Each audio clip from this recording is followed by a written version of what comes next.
to you by UPMC Sports Medicine, proud to be the official sports medicine provider of the Duquesne Dukes. And we look at the starting lineup, E, and it is the fourth consecutive game where they've rolled out this group for the Rams and head coach David Cox. Yeah, Alan Bertrand is, to me, somebody I'm going to be watching a lot. This guy came in. He had some eligibility issues. He got it that taken care of. He has opened up the court for the rest of the guys. He's been a real big addition since getting with these guys regularly. Meanwhile, for the Duquesne Dukes, this is now the fourth game since Sincere Carey left the program. Maceo Austin not in the starting lineup. He has rejoined the team, though, and has started practicing again. And, of course, it's part of a big change. You know, when you lose three players, and, again, we'll see Maceo back sooner or later. But when you have basically 121 starts walk out the door, that's kind of a tale of two different directions for these clubs here. Rhode Island building chemistry as the season goes along at 7-7 with 8 new players on the roster, just 3 guys with minutes back from last year. As for the Dukes, they lost 3 contributors. Hopefully it'll get Maceo Austin back soon, but Sincere Carey, the quarterback of the team, transferred not too long ago, as did Lamar Norman. And as Coach told you the other day, that affects the offense and the defensive ends. Make no mistake. The inappropriately named Fats Russell, who is like calling me Tall Tim, if you will. And he's a really good player for Rhode Island, the leading scorer, do-everything guy, and a good first possession to start for the Rams.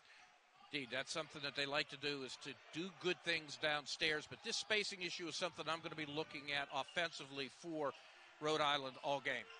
Also be watching Tavian Dunn-Martin with and without the basketball. Part of the goal is to get Tyson Acuff a lot of minutes as a three-pointer rains in from Chad Baker. That'll help Duquesne's cause if he gets going from the outside. But they don't want to stress TDM too much on the ball. They want him to get freed up a little bit more than he has been in the absence of Sincere Carey, to do exactly what Baker did there and shoot some threes and do so in rhythm. Yeah, indeed, that was a beautiful set.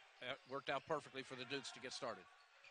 Nice hands there on defense from Toby O'Canny. We'll take another look at the Chad Baker three-pointer. Chad Baker, of course, is the first player Duquesne's ever gotten out of the Dominican Republic, and he's a player that obviously they're high on. This is his 4th straight start. Michael Hughes challenging the entry. We always talk about that when we see Duquesne games here or down to PPG Paints Arena, how quick he is with his hands for a big guy and how often he challenges on passes, not only on the entry, but also when he flashes up high. And that's still a part of his game for Michael Hughes. We'll take another look at the foul on offense for Duquesne. Yeah, very smart in terms of Hughes, but right there, just a lot of contact. Was that on Mitchell? Toby O'Connie. Toby O'Connie. Okay, forgive me. Another freshman. Now Russell starting to heat up from the outside a little bit, which is a big part of his game. Rhode Island in general starting to get better from the three-point arc after a rough start to the season in that regard. Antoine Walker tries one, and it's brought down by O'Connie, and TDM will bring it into the front court. Weathers, leading scorer for the Dukes. Baseline, no good, and Russell will get the rebound. That's not unusual. Actually does fairly well in that department. He's 3rd on the team with 4.4 a game.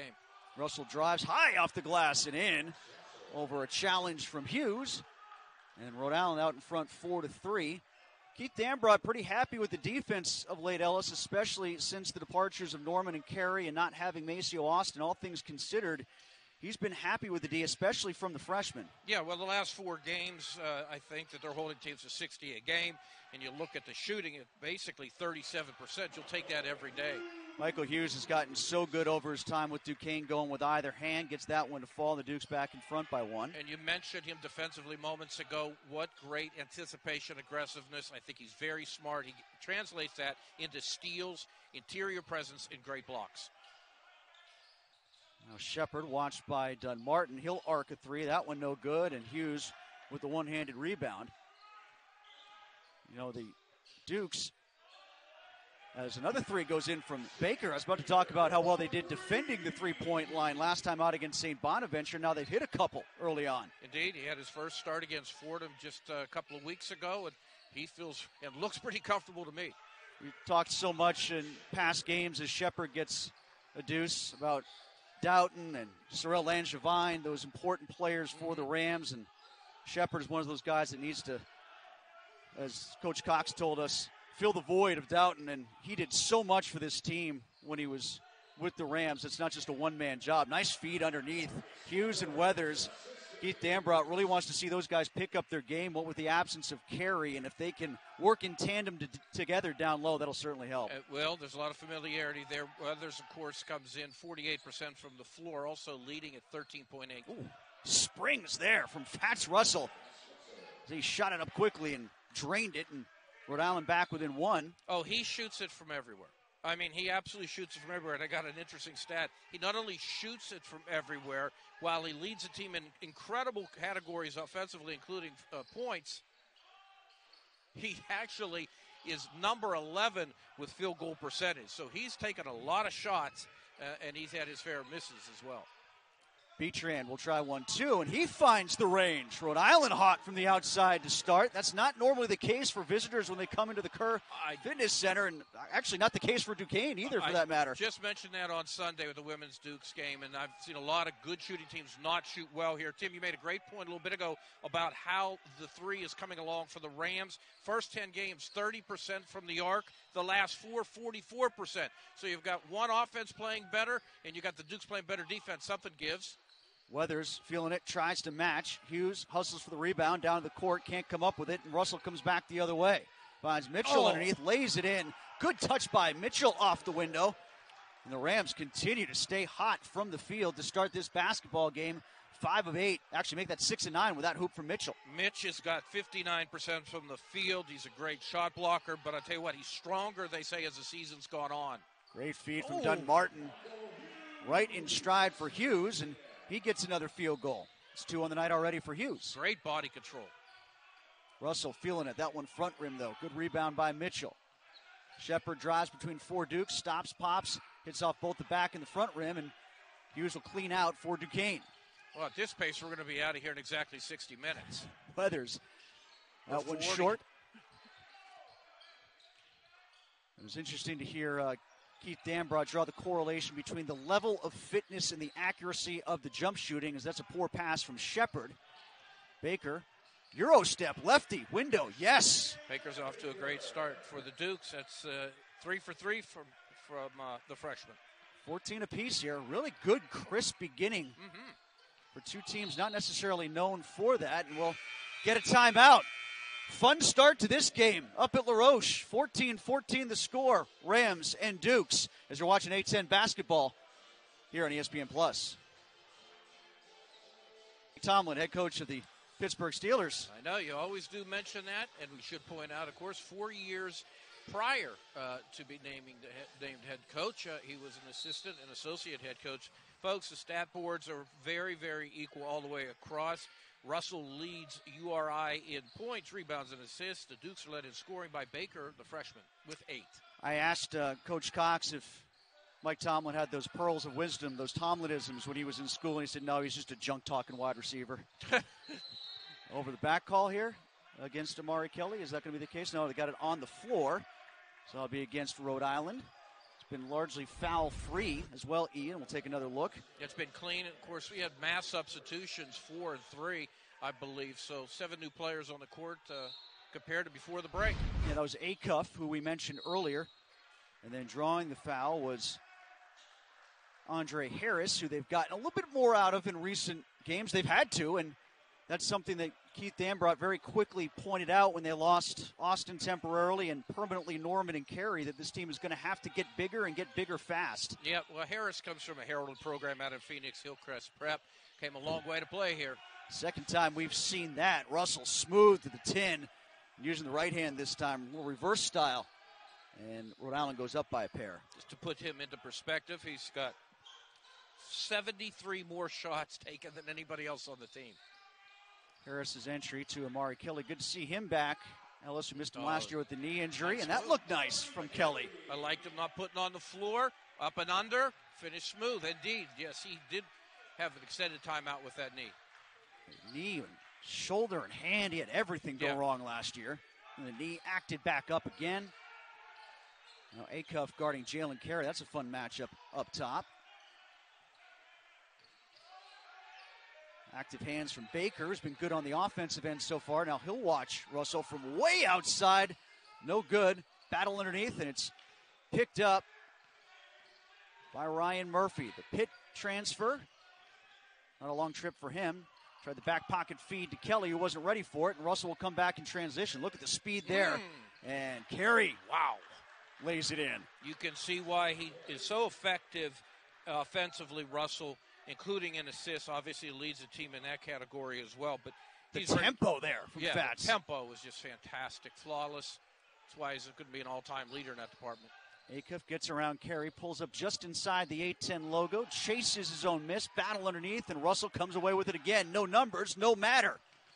Loses it, then gets blocked almost in. Another follow from Carey, and Kelly will come down with the board. And this is up and down. Nice. Spin move from Harris. He gets fouled underneath. Heavy arms there from Alan Beatrand, who will pick up the personal foul, and that's his first of the game so far. And we'll go to break, take another look as Harris gets aggressive. Discipline, and that has led to just fewer fouls. And you're right, they're going to be becoming premium here very, very quickly.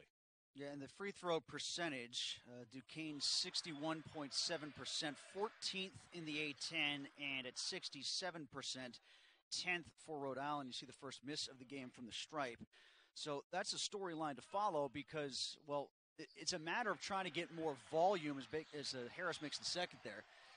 It's a matter of trying to get more volume for Duquesne, and for Rhode Island, it's efficiency. Right. They go to the line more than anybody else, right. And Duquesne, they're just not going enough, and you saw that especially against St. Bonaventure's. Carey will go aggressively, misses the shot, and it's hauled down by Baker.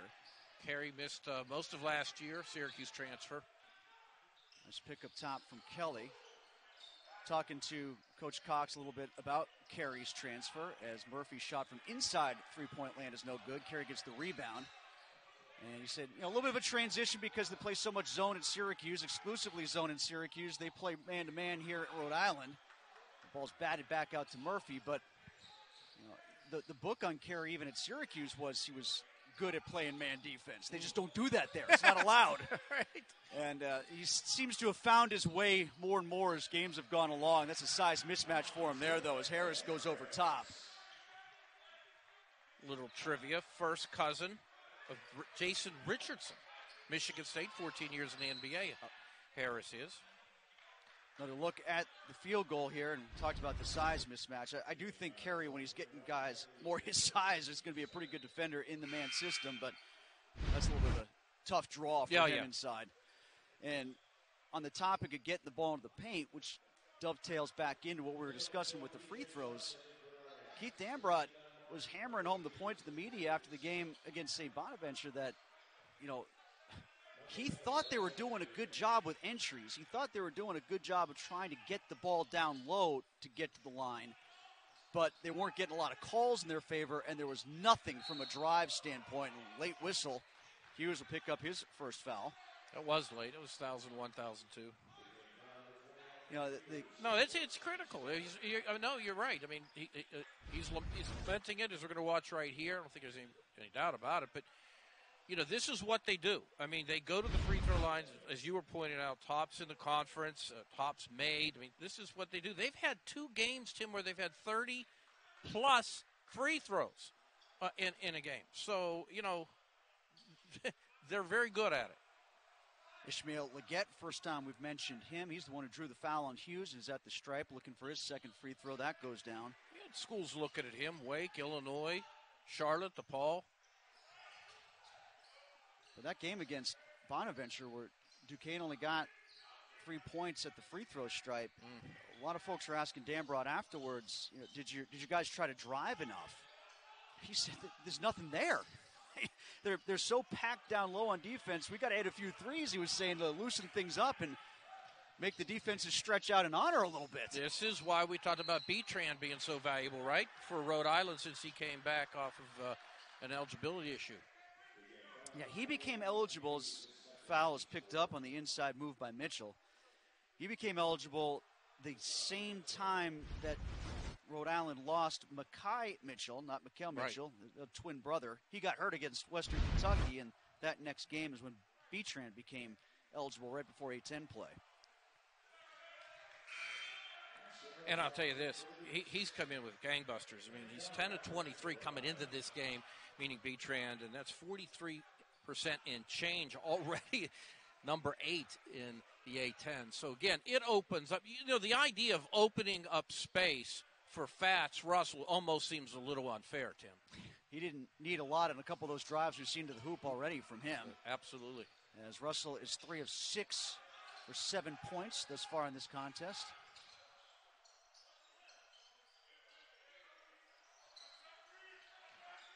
Austin Rochoff, first time we brought him up.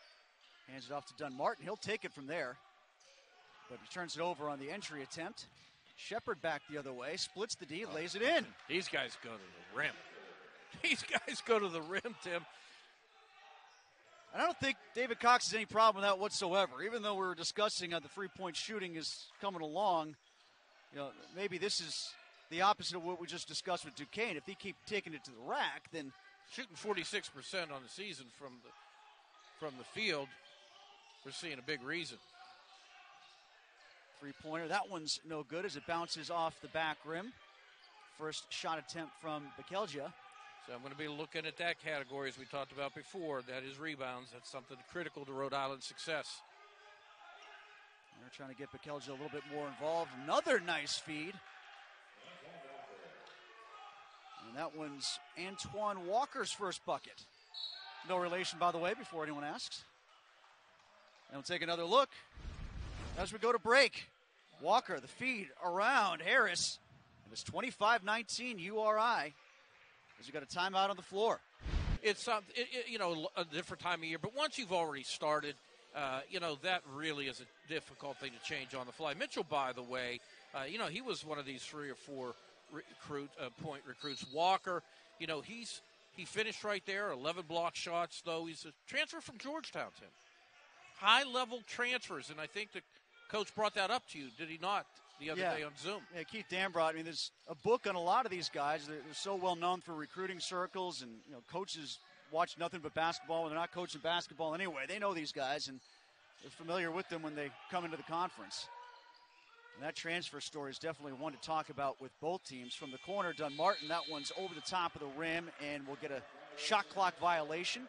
And it'll turn back over to Rhode Island anyway. I'll tell you one thing, just forgetting all the numbers, stats, stories, everything.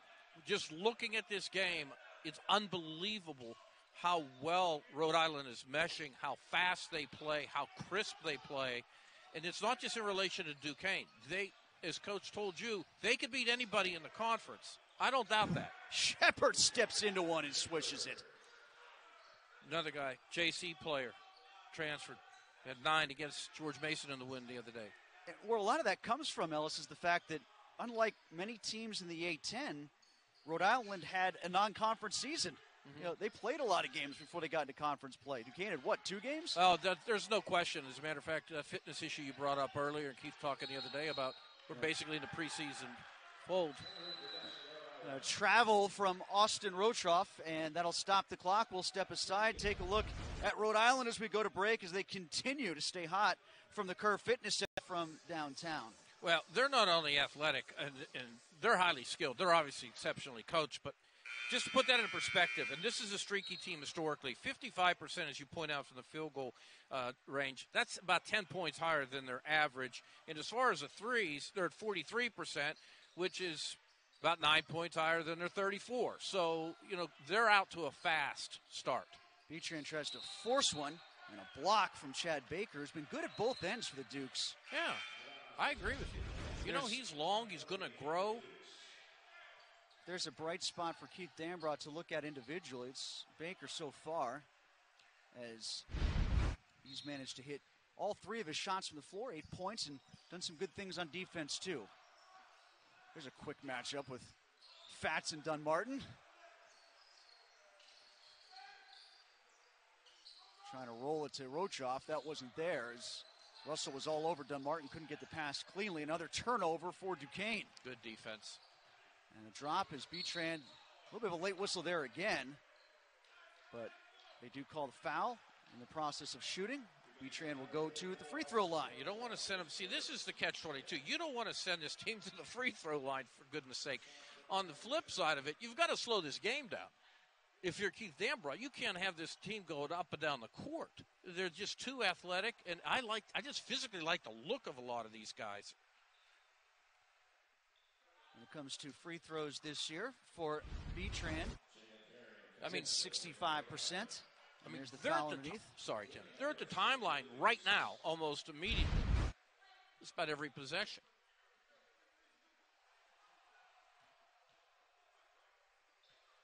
As Coach Cox pointed out to us, the two things he wants to see his Rams get better at more and more as the A-10 season moves along. Free throw shooting as that one falls and controlling the turnovers. And boy, did that help in the comeback against George Mason. Mm-hmm. As they only had 3 in the second half after having 20 against UMass.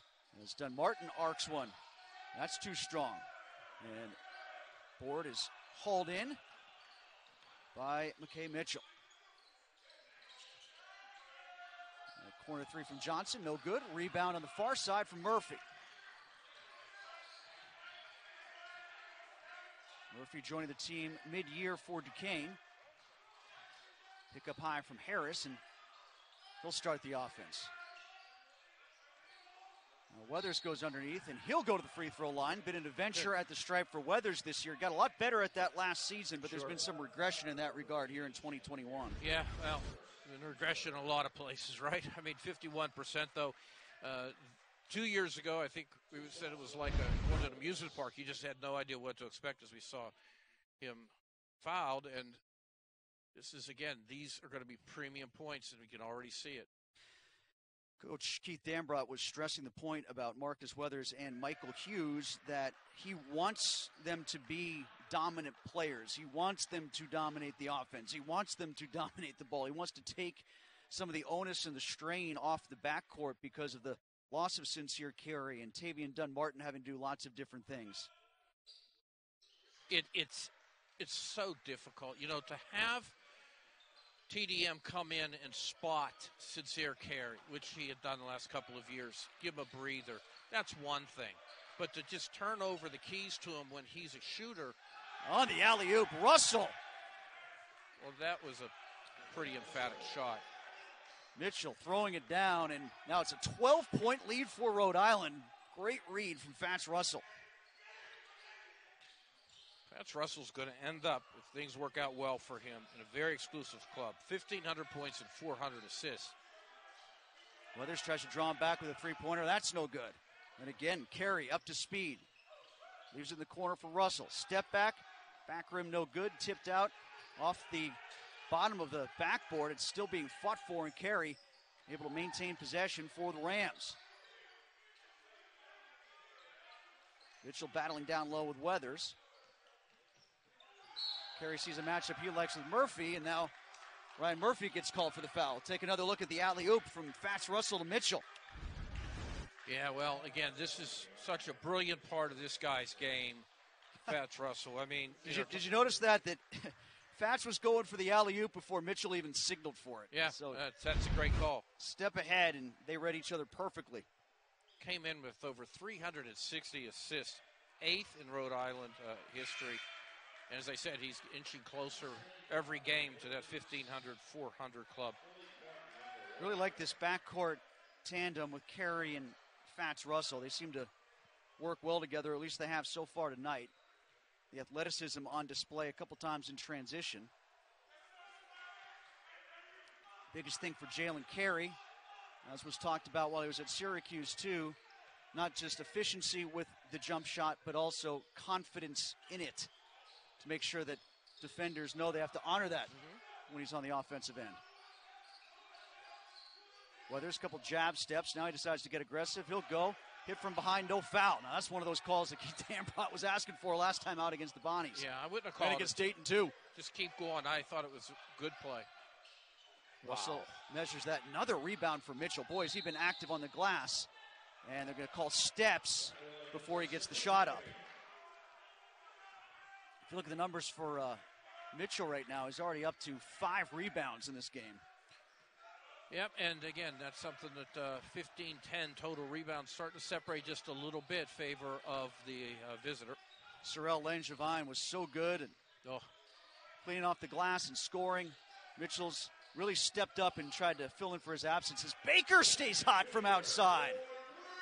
Boy, he's keeping the Dukes in this one by himself offensively. He's up to 11 points already. To put that into perspective, he's got 11 points. And that is, I'm going to check to see if that's his career high, but I know that Don Martin has 3, just to give you an idea of how much he's dominated the score sheet. Re-entry to Weathers. No space there for Murphy. Ooh, got to go there. Triple team on Weathers. Murphy will try to take advantage all by himself on the outside, but misses the 3 ball. And there's the point that Keith Dam brought up verbally. It's illustrated for everybody who's watching. Go to their best post guy down low with Hughes on the bench with 2 fouls. Weathers had 3 men on him. Yeah, he had an opportunity to make a play after that pass. I just think right in the middle of the square. Another alley-oop try. This one's no good. Mitchell gets another board. This one his own miss and puts it back in. And a timeout called by David Cox. 35-23, Rhode Island off to a flash. Ball screen coverage quite a bit in Maryland, while URI hedges a lot, so that's new to them. But given the way that they've both performed, or started to perform before Mackay got hurt, it's been able to buffer the loss to some degree down low of Langevin. Now, he can stay on the floor, not get into foul trouble, which has been an issue for him. He's fouled out 4 times. Weathers without Hughes on the floor again. This time he'll draw the foul and go to the free throw stripe. Well, what you're seeing right now is Rhode Island, not just with a 12-point lead, but doing it honestly. They've got tremendous balance so far. And that's really what their whole stat sheet looks like for the season. Shepard with 7, Bertrand with 5, 9 for Mitchell leading everybody, Russell with 7. And on the flip side, you've got Baker with 11 for Duquesne. Perfect shooting, 3 for 3 from the arc, 4 for 4 overall. Weathers hits the free throw to give him 4 points. It's been a struggle so far for Marcus today, just 1 of 6 from the field. Yeah.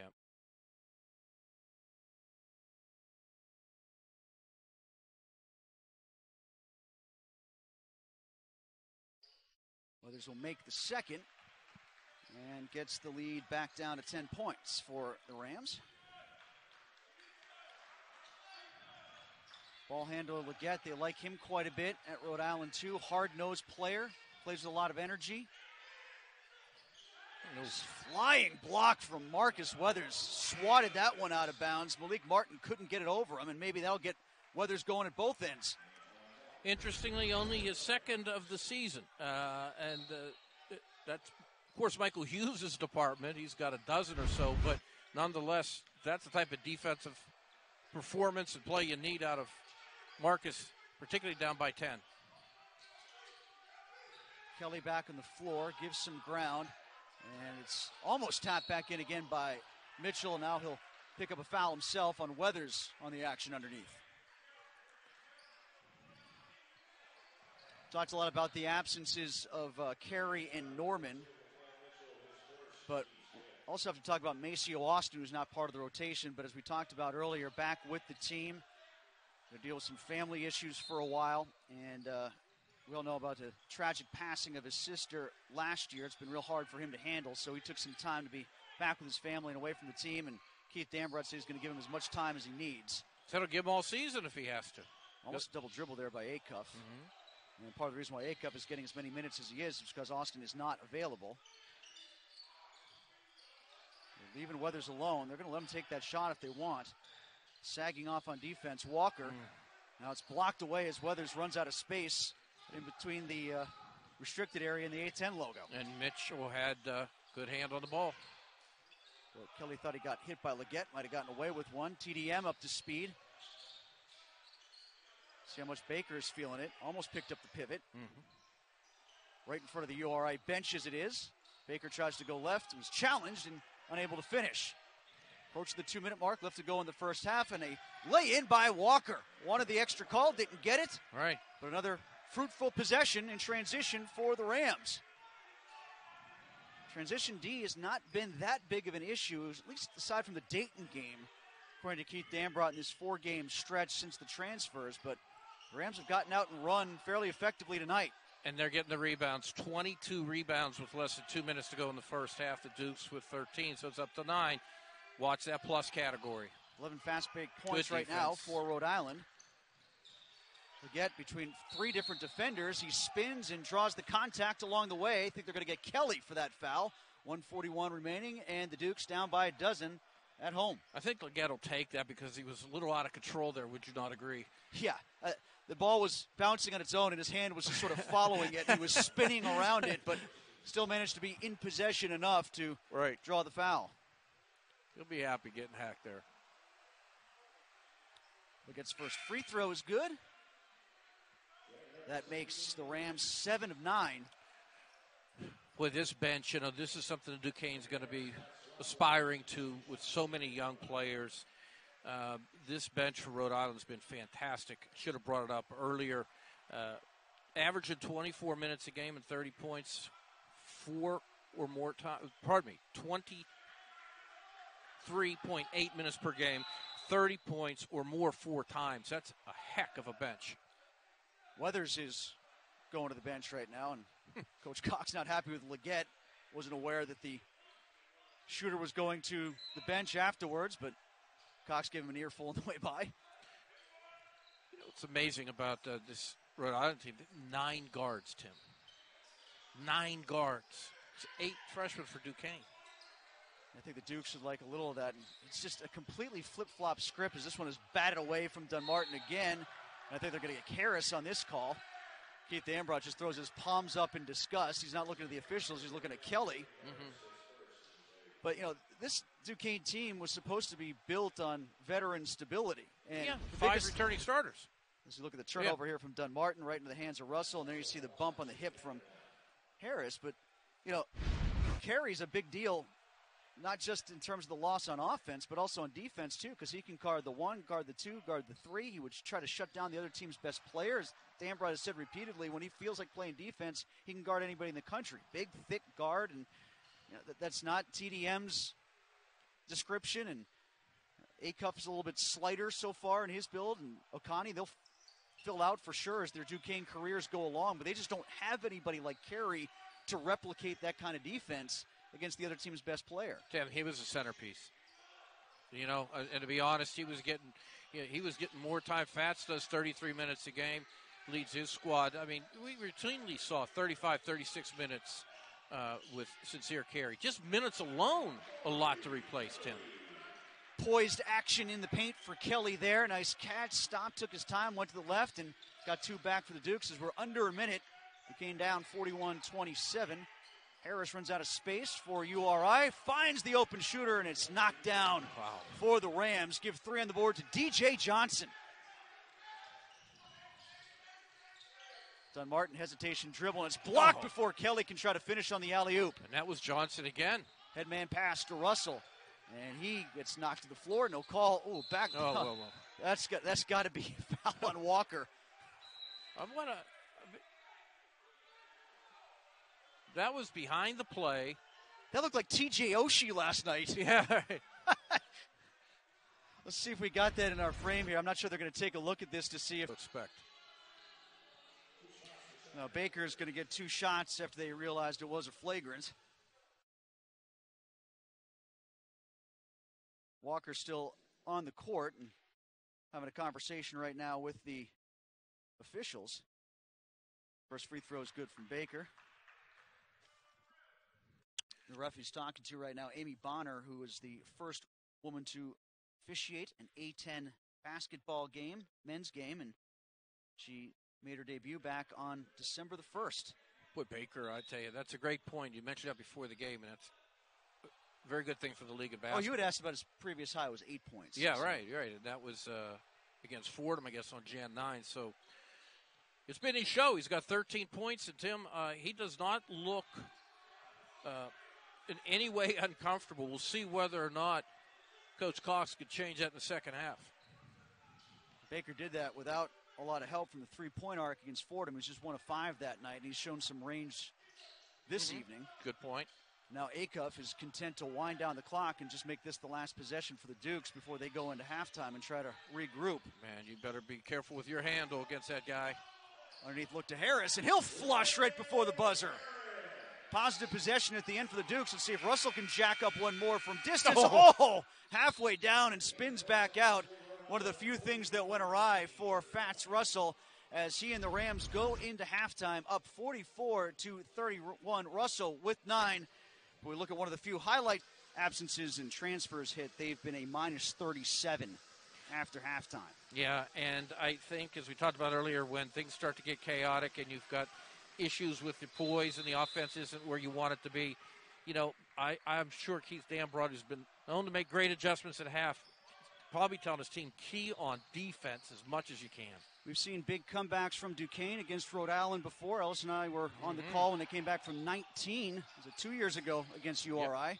Baker tries to pick up where he left off, and he does. Oh. And talks a little smack on the way back to Beachran, too. Yeah, he definitely did. He said something, he pointed, and now that's, 14 points for them. Actually, 16. 16 points on. Yeah, let's take a look at that. I was going to say at half he had 13, but boy, he got that right off the bat. Nice pass out. Good look here by TDM. And I guess it would appear as if Baker didn't like maybe the hand coming toward his eyes from the defender there. But, yeah, wonderful. He's 5 of 6, 4 of 3s, made a couple of free throws, and he's got 3 assists. So that's not too bad for a kid very young in his career. Mitchell bobbles the ball after a solid first half for him, leans in to try to get in the way of Acuff and a nice backdoor feed from Russell, and 2 of them come right back to URI. Check myself, that's O'Connie back in the lineup on Duquesne's side. Dukes starting out the same way that they did in the first half. Lineup-wise, got to get Hughes some more minutes after he sat a lot. Ball knocked away by Beachran. Got in early foul trouble, and if they're going to try to make a comeback, Hughes has to be a big part of that, and I think Keith Dambrot got that sense and didn't want to see him pick up a third before halftime. Yeah, and obviously you got to get Weathers going as well. He's only got 5 points, 1 of 7 from the field, and here's Michael trying to change that. Doesn't finish, but only 3 rebounds, and once again, that's something that they need all they could get out of Marcus in that area. Beachran leaves it. Baker tries to block from behind, but Antoine Walker able to score the goal, and it's 48-34, Rhode Island out in front. And I recognize it's a lot easier said than done against this outfit, Mitchell and company down low. It's not easy for Marcus and Hughes right now. Mikhail Mitchell picks up the personal foul on Hughes. Take another look at Hughes going to work, this time going with the right hand. And take a look as the official number pops up. Yeah, Mitchell with 2 now, just double checking that. And Hughes able to hit the first free throw for Michael Hughes tonight. That is just his 5th point. Yeah, put that in perspective. First time to the line, too. Yeah, 14 against Bonnie. I don't know if folks saw this. He was named one of 5 under-the-radar guys, quote-unquote, by Basketball Times in October of 20. Obviously a blocking machine, good with steals. Nice pass down low to Mitchell, and that rolls around the rim. They're going to get a goaltend here. And Mitchell and they've been getting behind the defense a lot. I wasn't sure which way they're going with the goaltend. I think I'm agreeing with Dambrot here. I think that might have been offensive as much as it was defensive there. Both teams were calling for it. Steal there from Beachran on the far. No, he stepped out of bounds. Stepped on the out of bounds line right at the Ian LaRoche near midcourt. So we'll come right back over to the Dukes. Down by 15. Tavian Dunn-Martin comes out of the lineup. Acuff, I tried to put him in early. I'm putting him in now. He'll sub in for TDM, who sits down. Dunn-Martin so far, no points, Ellis. 0 of 2 from the floor. Yeah, that was a point I was about to reference earlier when we take a look at that. And it's like I said, it's just a very difficult circumstance for him to be in at this point. Very experienced player. I mean, a couple of these guys go back to Akron and Miami of Ohio before getting to Duquesne. And I think they're going to get Mitchell again on the entry. Michael Hughes able to draw the foul. And that is his 3rd for Mitchell. We talked about him trying to stay out of foul trouble. He's real good when he's on the floor, but he's had some foul difficulties here and there throughout the year. Boy, I tell you, that surprises me. If you would have told me 3 fouls on Mitchell, I would have said, what, in the first 10 or 12 minutes? And I don't mean that disrespectfully. The truth is that he's such an aggressive player, and he's going to get spelled. It's like Jermaine Harris is coming in. Looking at the numbers at halftime, did it feel like URI was shooting better than 41.7%? I thought it did. Good strip underneath from Russell. Baker swings it to Acuff. He'll tee one up from the wing and knock it down. Tyson Acuff. And the Dukes within a dozen. 4-year starter out in Michigan, is a high school prep kid. It's his first basket, and a block from Weathers. He's saying he went straight up. Take another look at the 3 coming from Tyson Acuff, his first basket of the game. That looks smooth at it. You know, once again, he had the size advantage, had the space advantage, and just a nice, clean stroke. We should also point out that he was a finalist for Mr. Michigan, Mr. Basketball in Michigan, I should say. Weathers picking up his first as Shepard goes to the line. Shepard's 1 of 2 at the line before that one. And so far with 7 points. I like the way that Russell melds with both him and Jalen Carey when they're in there. Misses that free throw, though, too. You know, David Cox has talked about some of the free throw issues that they've had. He said it's been more about getting the wrong guys to the free throw line, not just kind of a group issue, but generally it's getting the wrong guys at the stripe. For Shepard, though, at the free throw line so far this year, that's weird for him. He's 85% coming into this game.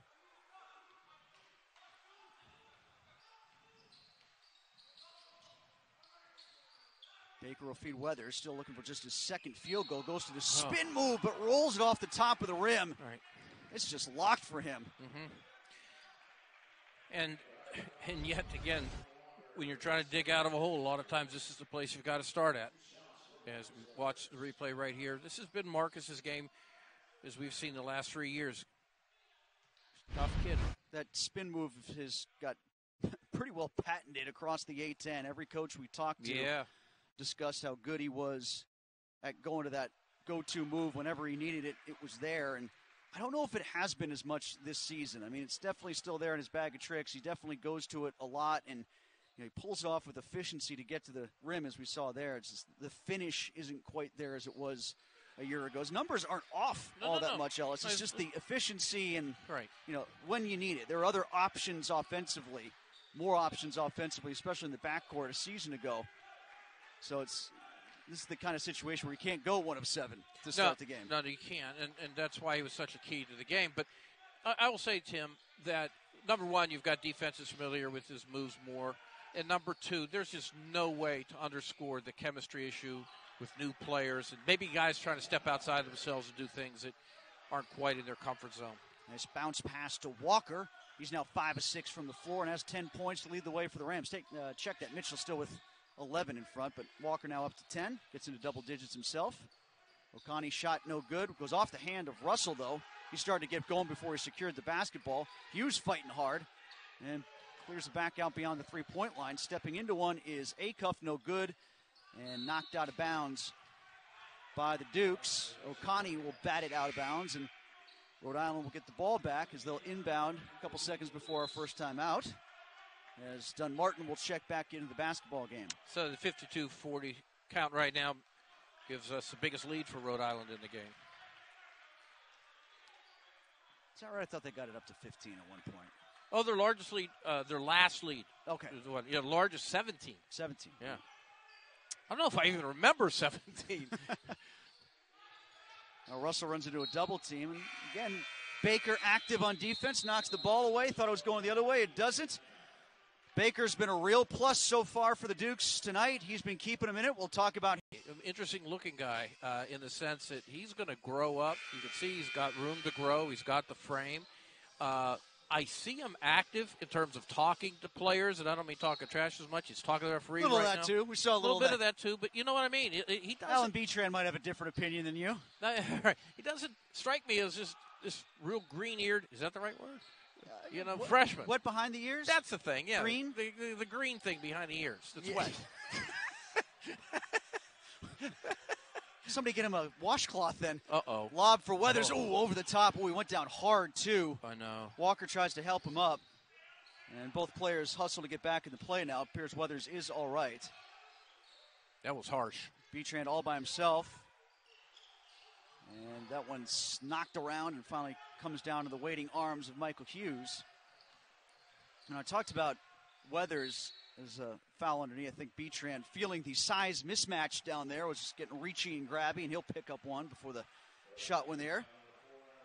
Watch Weathers going hard to the deck as he tried to get up for the alley-oop. And we've seen TDM throw this up in years past and just a little too much. And, boy, Marcus did go down very hard. Marcus Weathers point out that Hughes picking up his 6th rebound, doing his bit down in the paint. And Walker, if I'm going to continue the hockey analogies for him, going for the Lady Bing. Thank you. Think of that. Still can't get over that foul he took in the first half. Mm-hmm. Well, does that count as a Euro step? It's more like an Asia step, all the way across the continent. Yeah. Hughes, I think he knew he was going to get fouled for that one. Maybe a token complaint. Yeah. No doubt on that travel. We're going to see. I mean, it was several steps. Walker was calling for it while the travel was still going on. Loving the effort, though, from him. Now Harris, who's had to get some minutes here, what with Mitchell being on the bench with 3 fouls for URI. Johnson up top, no good, off the back rim, and picked up underneath by Shepard. Has plenty of space. Back up. I think that went off Weathers. I think Weathers just put that into his own basket as much as anybody else. If not him, then Harris. Well, I tell you what, watching that entire sequence, Fats was wide open calling for the ball. Hughes wanted some contact there to no avail. Nice effort. And Dunmartin, that's got to be a goaltend. Yes, it is. We've talked how many times you've seen Dunmartin take it to the hoop. He's called fearless, not just because of that, but because of his. Look at this. You're getting the effort, that's for sure. Fearless, he'll go to the hoop. Fearless, he'll take the shot, miss it, and take it again. He's that way. Good coaching there. I don't know if you caught that interaction. Johnson, after the goaltend, there was some yapping back and forth between him and his own bench. Like, what did you want me to do? What did you want me to do? And I couldn't tell if it was Coach Cox or one of the assistants who was barking something at him. And Coach Cox called him over and said, it's our bad, our bad. So whatever they were yelling at him, whatever assignment they thought was blown, calm the kid down. You can tell he was upset, trying to make a hustle play there, and then got the goaltend coming off the back iron. Well, it's a turnover. Comes Baker once again. Baker watched by Johnson. Feet Nice underneath. look. Oh, good look to Michael Hughes. Yeah. And Andre Harris will get the assist. That's his first of the game. Looked pretty doing it. Hughes up to 9 points. So he's picking up here in the second half. Yeah, he is. And Harris working very well with him. I think you maybe even referenced that earlier in the game against Dayton a week ago today.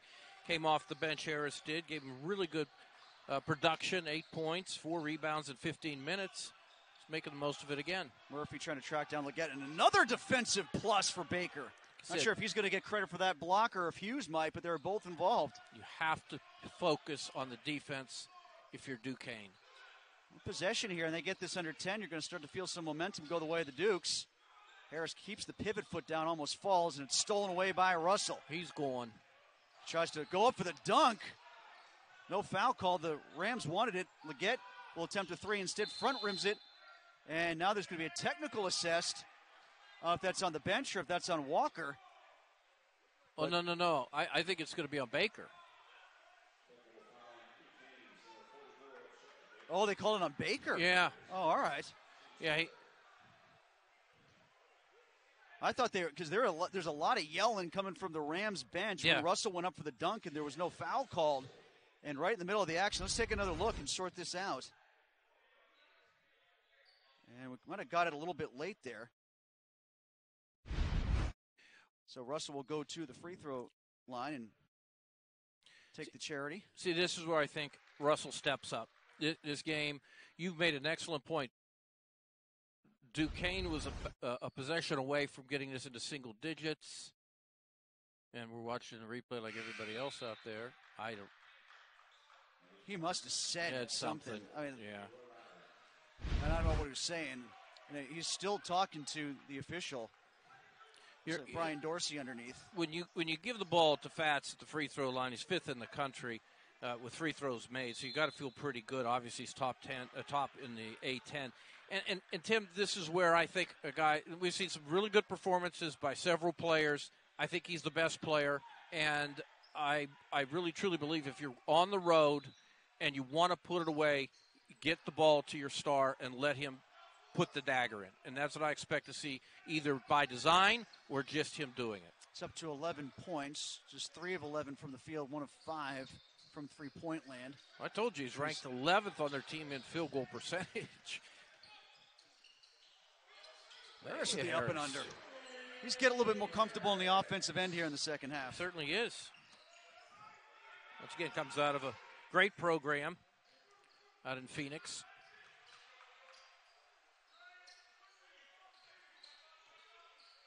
And Johnson with the handoff to Russell. He's watched by Hughes, who flashes up high. And they're going to call an arm bar here as Russell tried to get to the paint. Be doing that a lot tonight down the stretch here. Here we go. A little bit of an elbow, a little bit of a hip. But Not enough. Mitchell's got to be careful. He doesn't want to pick up another foul. That's so he true. can't get too aggressive on defense. Mitchell with 11 and doing the work on the boards with 9. Seen more of Leggett here in the second half than we have Carey. Saw a lot of him in the first half. Good in transition and a couple opportunities for URI. And steal from Murphy, and then it gets taken right back by Leggett, but he's going to pick up the foul, and we'll step aside. 56-46. We're approaching the midway point of the second half with Duquesne down by 10 against the Rams.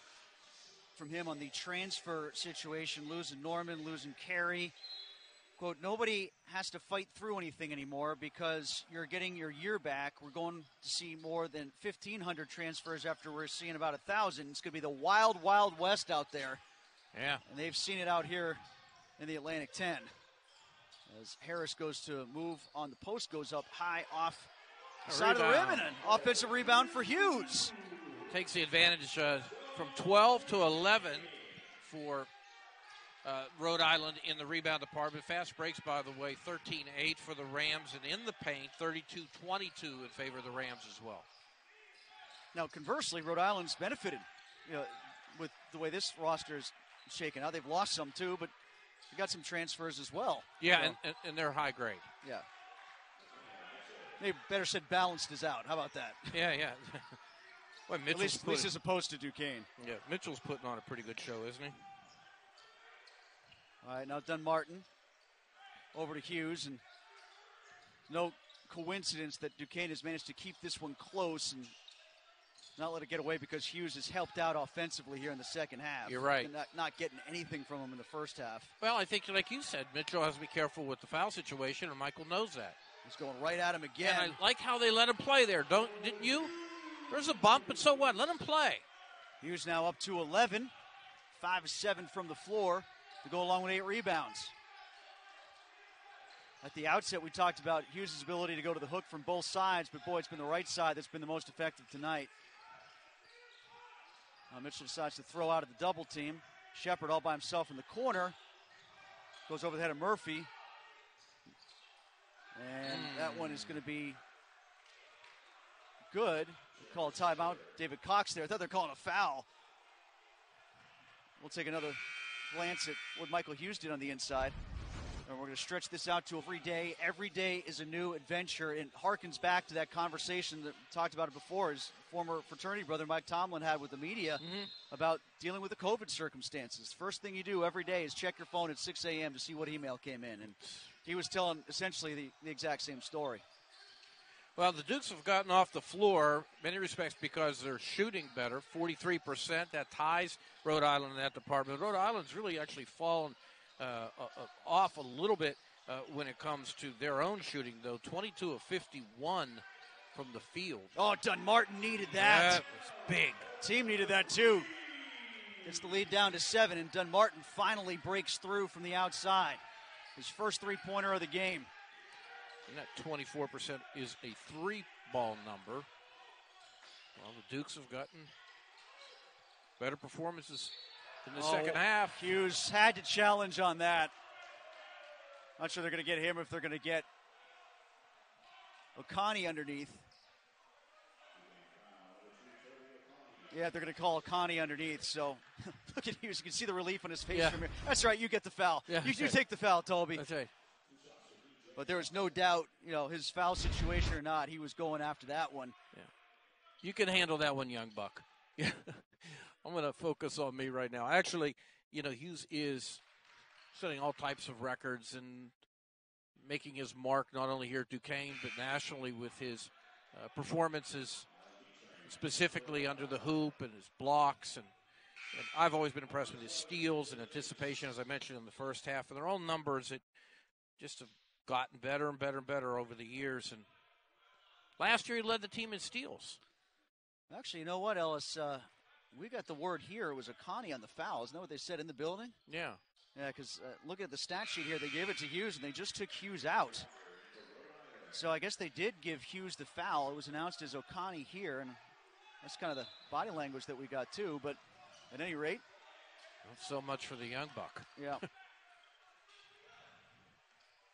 Now Harris will dribble into the front court. And Dunmartin watched by Shepard. Dunmartin's one of those rhythm shooters. Once he gets going, it's lights out. We've seen it at this building before where he's done nothing in the first half, then finds his flow, and all of a sudden those rims that these guys don't like here at the Kerr Fitness Center don't seem so bad anymore. O'Connor feeds back to Harris. Underneath, and Weathers goes up and one. Oh, he just kept rising over the top of Walker, flushes it home, and Weathers showing the athleticism here. We've talked about him trying to find his legs like he had last year. Well, he just found him on this dunk. Look at this pass, though, Tim. Elevation just kept going up. I didn't think he was going to make it there, but he got over Walker and gets the foul. It's a man's play. It's an adult's play. I'll tell you what, Tim. There are a few adults out there. Weathers is one of them. But that pass was brilliant. That pass was brilliant. Now maybe sensing things slip a bit, down to 6. Fats Russell comes back into the game. Yeah. Here, I was thinking he was going to try to close it out, maybe go to him, and in fact, he was taken out for a couple of minutes. Let's see how things evolve in that department. Weathers up to 10 points, go along with 3 rebounds. And Carey getting his first action the second half, too, for URI. Walker setting the screen up high from Murphy. He slips by a double team coming to the far side to Beatran, and we'll get a whistle here on the Dukes. Duquesne, by the way, Ellis, now back up to 45% shooting. They started hot, actually shooting better from the floor all of a sudden than Rhode Island is. Yeah, that was 45-43. That's what I was saying, that's one area where we've seen an improvement, a big time for the Dukes. Rebound still heavily in favor of the Rams, though. Yeah. Plus 14. Steal here from Weathers. Into the open court. He'll dunk it down again. Back-to-back possessions for Weathers. We got a 4-point basketball game. Now they get Baker back in the game, too. Let's see if he can pick up where he left off. What I mentioned about defense? Oh, good ball fake by Walker. Got Weathers in the air. And they're going to call that a charge on Walker. Rams bench doesn't like it. But not only is the momentum going back over to Duquesne, the basketball is too. Harris picking the, there you go. Yep. Harris standing there. That's why he was animated. With less than a minute to go in the first half, it was a 17-point game. We talk about adjustments made, perhaps by Coach Dambrot, but also focusing on their defense. And I think between the two, and maybe some streakiness with Rhode Island, once again, just playing their style as opposed to perhaps making an adjustment or two themselves, Dukes are in it. DeMartin decides to go baseline, slings it out to Baker, steps back into the corner, launches one that hits it. The lead is down to 1 for Rhode Island as Baker continues to push his career high higher. He's up now to 19. Beachran can't get Dunmartin up. Three-pointer coming from Russell. Rebound fought for by Baker. Kept underneath, though, by Martin, and the lay-in is good. Rams stem the tide here. Go back in front by 3. Yeah, we're talking about these transfers. Martin was one of them. Came out of Charlotte, as in University of Charlotte. Tim, you know, just to put that into perspective, he was all conference down there defensively. So it's not like they just had guys show up at the front door. Dunmartin from the top of the key and buries it, and we're tied. Tavian Dunmartin from the Dave and Buster's on McKnight Road. And we're locked up at 64s.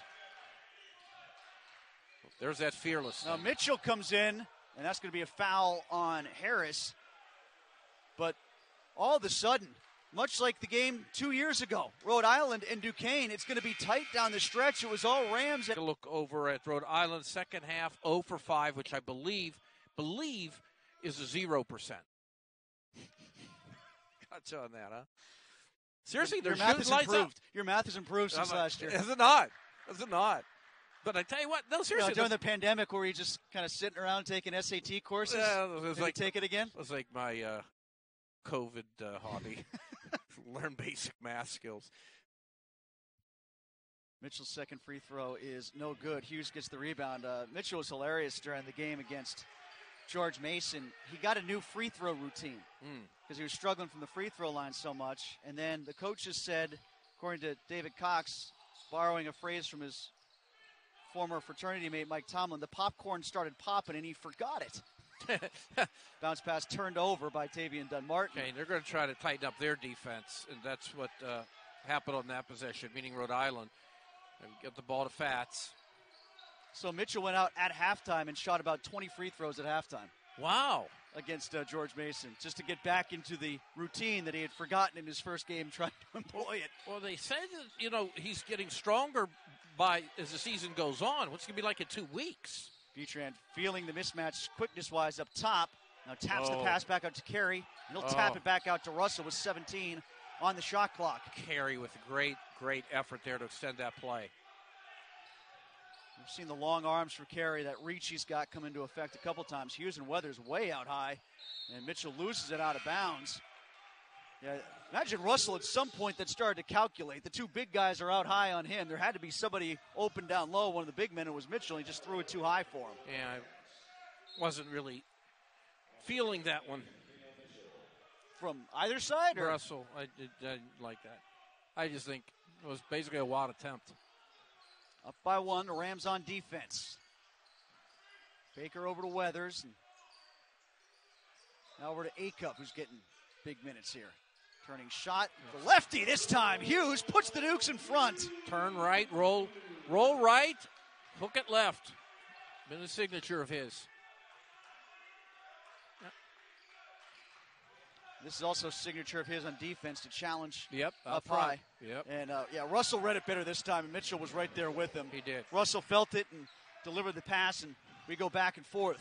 Well, that's the downside, Michael playing out like that. I mean, I think he brings a lot to the game when he does that periodically right there. They got burnt. And we got a foul here, and this is going to be an offensive foul against Duquesne, and it's going to be against Acuff. Baker was looking around and said, what did I do? But it's going to be the third on Acuff. About the 5th time Baker's done that. I was about to say again. Yeah, right. Lead, by the way, 29 minutes and 28 seconds. That's the amount of time that Rhode Island has led in this basketball game. Duquesne now going back and forth the last couple possessions with the Rams, but it's been, for the most part, all Rams if you're just tuning in.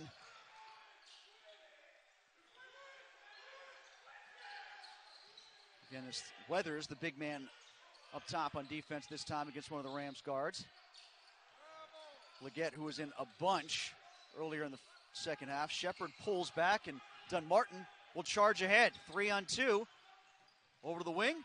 And that one's swatted away. Oh, Duquesne, everybody in unison wanted a goaltend. No, they don't get the call. I didn't think so. Hit the glass, yeah. I don't think it was the trajectory. I thought it was a brilliant defensive play. Leggett almost stepped on the midcourt line and over, but stays clean. It goes out of bounds anyway, and it'll go back over to the Dukes. Let's take another look at that potential goaltend. Let's see if it's brilliant. Acuff. Oh. No. What do you think? Yes or no? I loved it. From Johnson. Frame. It's like this is a Bruder film. The guy is literally going frame by frame in order to, prove a point. That you're right and I'm wrong. Honestly, Ellis, if you go frame by frame, it actually, I think, made your argument look closer. Okay, then good. We're to flipping a coin. Acuff's still out there. Ooh, threw that one almost away from Dunmartin. Make the guy with the shortest arms in the court reach for it before it gets out of bounds. Now Dunmartin, checked by Russell. 3:35 remaining. Puts out, they're going to, I was wondering if he was going to get away with that. It's pretty clear. Put the left hand out to push away from Fats Russell, but the call came from the far side. It's a good call by Amy Bonner, I think. One more check of it. Yeah.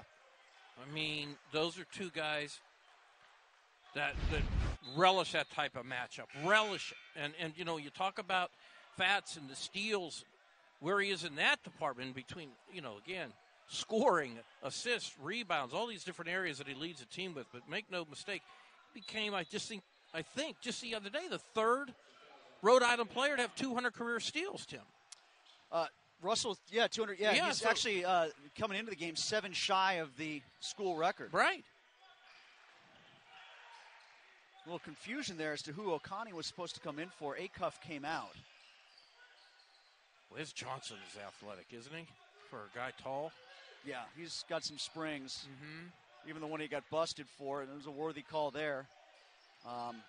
He showed some hops, got up quickly. Mitchell maybe feeling more aggressive as the clock rolls down.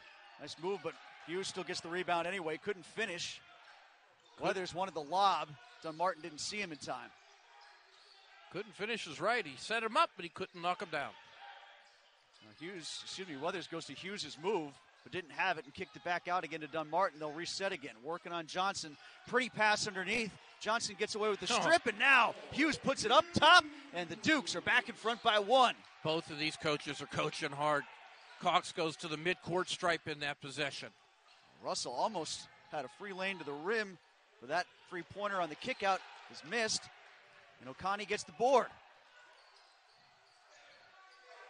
Duquesne looking to stretch this out to at least a 3-point lead. Now the Rams 0 for 6 from the three-ball department in the half. Weathers goes between the legs. Mitchell baseline uses him. No good. Mitchell gets the rebound. Good presence. Very good presence. Maintained his body position without getting too aggressive. Russell high, arcing, angling. And the whistle, Keith Dambrot can't believe it. Boy, he's got a great mid-gear, Russell. Have you noticed that? Absolutely. We know he's got top-end speed, but it's that mid-gear that he's got. Yeah. I'll tell you what, Tim. And right again, there, that step right there off the right heel. Remember here, about 10 minutes ago in game time, I said he's going. There was a time when he was on the elbow, you could tell he was in full sprint. He was going to go. And there was that there again. First free throw is good, and we got a tie basketball game again.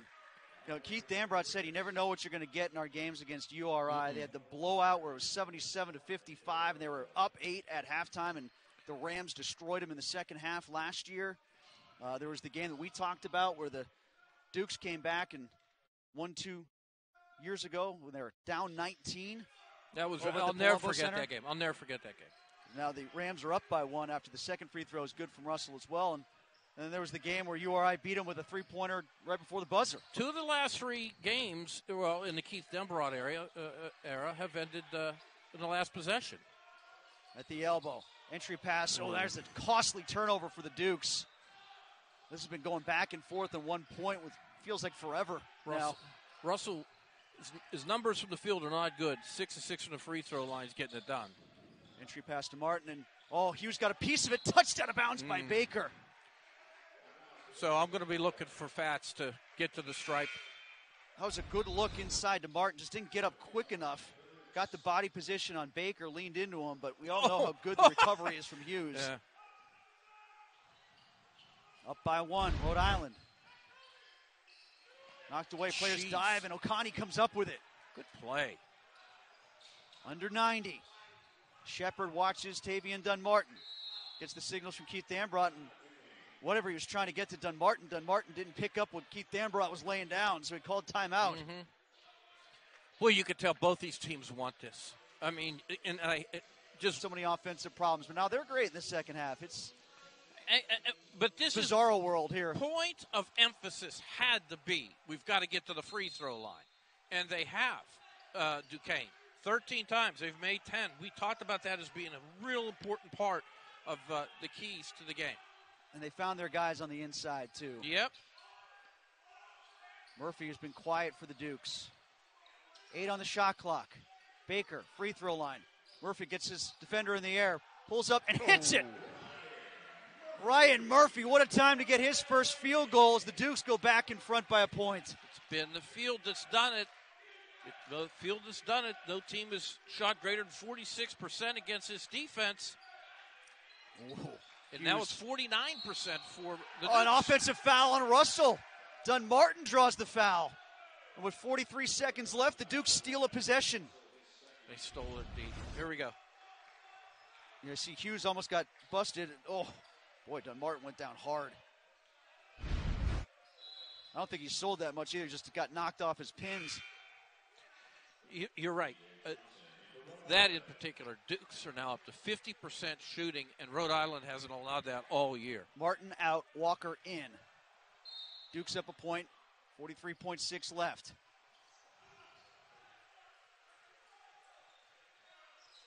Russell picks up Dunmartin, who dribbled off his heel. And late call on it, but they're going to call double dribble. I wonder if they're going to take a look at this one. Dunmartin thought he was clean to pick up the ball and start dribbling again. Yeah. I thought Russell touched it. I don't think the head coach for Duquesne agrees. Went off of Dunmartin there. Oh. I don't think he touched it. I don't think Russell made contact No, he with didn't. it. No. I don't think he maintained his dribble long enough either, so. Okay, well, that's. Well, there's so much for the stolen possession. Now Shepard, O'Connor and Hughes come up top. See if Duquesne has an answer on D. Russell drives the lane, goes off the back rim, touched over, no good, brought down by Weathers. Unbelievable. And a foul on Dunmartin. He'll go to the free throw line. And Tavian Dunmartin, one of the better free throw shooters on the Dukes team, will go to the stripe. Indeed he is. It was Shepard who touched him up. This can make it a 3-point game here. Yep, 77% on the season, but over his career, he's been actually a lot better than that. Just hasn't gotten there a ton this year. No. And he's always on the floor when the Dukes are up late because normally he's good in these situations. But not here. We're talking about 85% in his career, third Duquesne history. A timeout called by David Cox of the Rhode Island Rams. 17.2 left. And you know, Dunmartin, because Duquesne. A lot of bunnies. I mean, they've been challenged. But they've missed a lot of balls underneath the rim. But that pales by comparison. Their three ball is 21%. They average 34. Dukes up by 1. Huge free throw for Dunmartin. And that one's good. Took the timeout to collect himself, and now let's see what the approach is for David Cox and the Rams offense. We're going to make it difficult on Fats. Double teamed him.